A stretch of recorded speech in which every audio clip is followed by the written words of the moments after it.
Hola, ¿qué tal chicos? ¿Cómo están? Eh, Vamos a desarrollar la sesión de definiciones lingüísticas, tal y como lo tenemos aquí en nuestra pantalla. Esta clase la estábamos desarrollando de alguna manera en nuestra sesión presencial en el colegio. Sin embargo, dadas las circunstancias que tenemos ahora, vamos a desarrollarla desde esta perspectiva. Así que vamos a empezar con este trabajo. Habíamos quedado en que las definiciones de la lingüística se basan desde el principio de este término, ¿no? De la palabra lingüística, desde aquí, desde este término, que entendemos que es la ciencia que tiene como objeto de estudio al lenguaje articulado. Es decir, como lo dijimos también en clases, que para que el lenguaje sea articulado tiene que ser igual a palabra, y la palabra tiene que tener dos elementos, el significado y el significante. Entonces, sobre este principio entendemos que la lingüística es la ciencia más amplia, es la ciencia más general que estudia a este lenguaje articulado, es decir, a la palabra. Acá tenemos alguna definición más que tú puedes estudiar. Luego, entendemos el término lenguaje.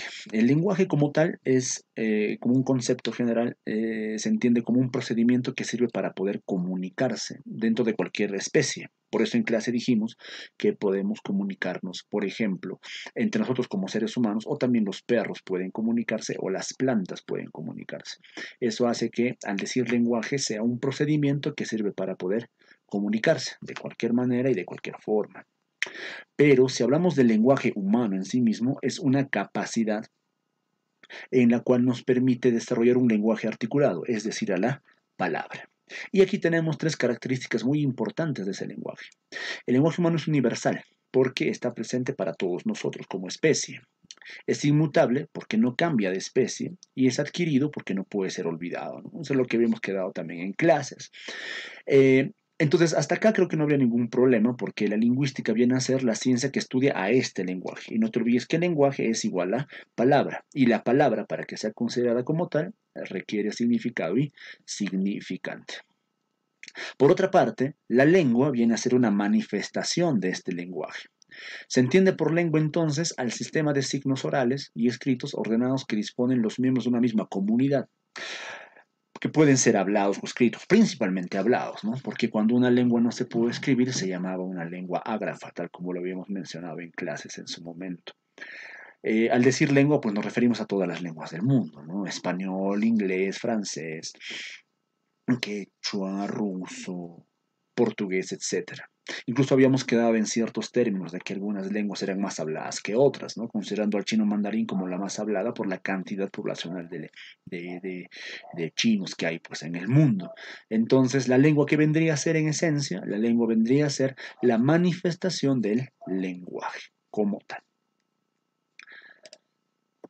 Ahora, pasamos al siguiente término, que sería el idioma. ¿Qué vendría a ser un idioma? El idioma, y eso se los había dejado como una asignación, el idioma viene a ser el concepto más político de la palabra, ¿no? de lo que es lo lingüístico, porque el idioma viene a ser la parte exclusiva y eminentemente política de una forma de comunicación entre nosotros como hablantes de un idioma. A ver, para darlo de un aspecto más claro. Hay muchas lenguas que se hablan en un territorio. Por ejemplo, en nuestro país se hablan aproximadamente 48 lenguas. De esas 48, 47 son lenguas eminentemente de América, creadas en nuestro territorio y utilizadas en el mismo, que se llaman lenguas amerindias. Y tenemos una que sería una lengua europea, que sería el español. Si hablamos como país, como Perú, ¿cuál es la lengua que a nosotros nos va a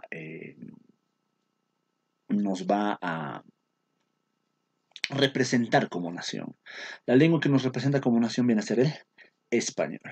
Entonces, el español vendría a ser no solamente nuestra lengua, sino vendría a ser nuestro idioma. El idioma, entonces, ¿qué vendría a ser? Dentro de un territorio hay muchas lenguas que conviven y de ellas una nos representa como nación. Y esa lengua va a ser el idioma. En nuestro caso, en el caso del Perú, está amparado en el artículo 48 de la Constitución Política. Luego venimos con el término dialecto. ¿El dialecto qué vendría a ser? Su mismo nombre lo dice aquí y acá está un término muy importante. Dice que es una variante regional de una lengua en general. Al decir variante regional nos referimos específicamente a que una lengua se habla en muchos lugares y en muchas regiones. Y de acuerdo a la zona en donde se hable, entenderemos que la lengua como tal va a tener sus variantes. Por ejemplo, en el caso del español. El español se habla en Perú, en Colombia, en Chile, en Argentina, en Ecuador. Y cada una de ellas, de estos lugares, lo habla a su manera, lo habla a su forma. Por tanto, un dialecto viene a ser una variante eminentemente geográfica o regional. Es más, nos pueden reconocer de dónde somos por la forma en cómo hablamos. Ahora pues reconocen que somos de Cerro de Pasco por nuestra manera de hablar. Si fueras de Huánuco o vivieras mucho tiempo en Lima o vivieras en la selva o vivieras en otro lugar, tu forma de hablar de alguna manera identificaría de dónde eres. Entonces a esa variante se le va a llamar dialecto. Entonces, en conclusión, el dialecto viene a ser una variante de una misma lengua. Y el dialecto se va a generar cuando esta lengua tiene más expansión. A más lugares se hable, más dialectos tendrá una lengua. Es por eso que el español tiene un montón de dialectos, porque se habla en más de 20 países como lengua oficial. Entonces, en conclusión, el dialecto que viene a ser la variante regional o geográfica de una lengua. Seguimos. El sociolecto, otro término importante que tenemos que entender. El sociolecto ya tiene como esencias de diferenciación, ya no a variantes de geografía o región como es el dialecto, sino a variantes eminentemente sociales. Esto se da en una sociedad, en una familia, en una ciudad, en un grupo de amigos. ¿Por qué? Porque al poder agruparnos entre personas tenemos diferencias de sexo, tenemos diferencias de nivel académico, de edad, de gustos musicales, de gustos deportivos, de diferentes filosofías culturales, etcétera, etcétera. Y de acuerdo a cada una de esas variantes tenemos palabritas que nos hacen ver de manera distinta. Por ejemplo, si yo eh, tengo a una persona que ha estudiado todos los grados académicos y llegó a ser doctor, por ejemplo, en alguna rama, no va a hablar al mismo nivel que una persona que nunca terminó, por ejemplo, la primaria, por más que los dos tengan la misma edad. Entonces, ahí no se está viendo un nivel de diferencia exclusivamente de región, sino de sociedad, como el nivel académico. La edad, ni qué decir. Hablar con una persona que tiene 40 años no es lo mismo que hablar con uno que tiene 10, porque la forma en la cual se habla y las formas en la cual se relacionan son completamente distintas. Y a esas variantes se les va a llamar sociolecto. Seguimos, unos tres más. La jerga. ¿Qué viene a ser una jerga? La jerga básicamente siempre ha sido satanizada, lastimosamente. O sea, una jerga no necesariamente es negativa, porque la jerga en esencia es lo que está aquí. Dice, es un vocabulario, un léxico que emplea determinado grupo social por cuestión profesional y que lo entiende parcialmente el resto de una comunidad lingüística. Puede ser por cuestión profesional o por cuestión, no sé, de intereses, qué sé yo. Entonces, si yo, por ejemplo, me reúno en un grupo de abogados, todos esos abogados hablarán en términos jurídicos, ¿verdad? Entonces, a ese término jurídico se le llamará jerga jurídica y no necesariamente es negativa. Si, por ejemplo, encontramos a un grupo de delincuentes y estos delincuentes también hablan de su propia forma, su propia manera, con términos que ellos nada más entiendan, será una jerga delincuencial. Si encuentro, por ejemplo, un grupo de jóvenes que les gusta el skate, y toda esta cultura de ser skaters, hablarán con términos que solamente ellos entenderán. Entonces será una jerga de skaters. Y así sucesivamente. Entonces, en algunos ambientes delictivos o marginales se utiliza un lenguaje peculiar, ese es el término de jerga, y ahí viene el término en el cual podamos nosotros satanizar y considerar que la jerga es negativa. Pero si hablamos de ese término, ya no sería necesariamente el término jerga, sino utilizaríamos este término de acá, la palabra replana. Si queremos decir que algo es completamente negativo o que no tiene un buen término, sería exclusivamente el término de replana. Seguimos.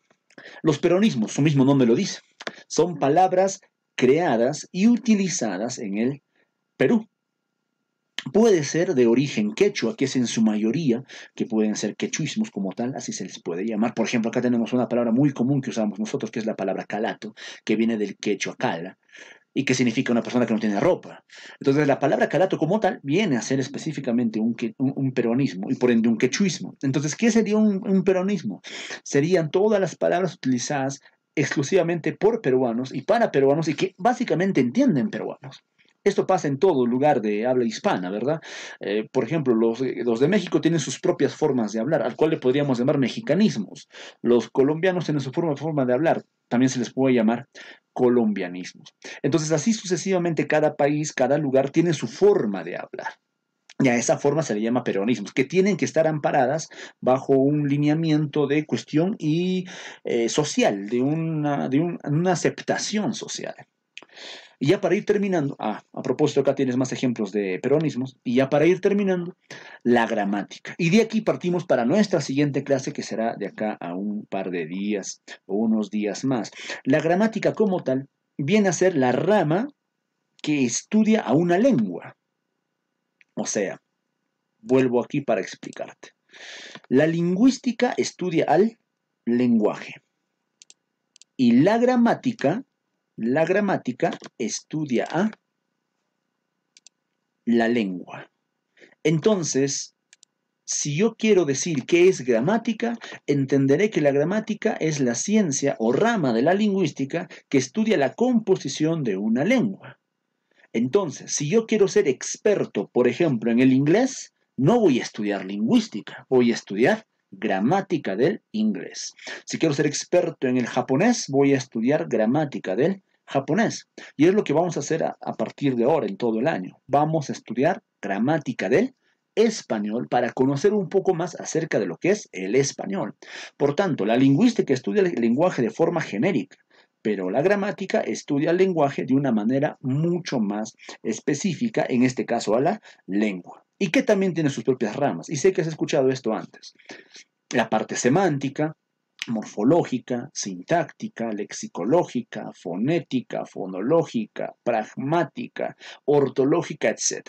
Por tanto, la gramática también tiene sus propias ramificaciones que vamos a ir viendo en las siguientes sesiones. Así que jóvenes, cualquier duda no se olviden comunicarse por el chat.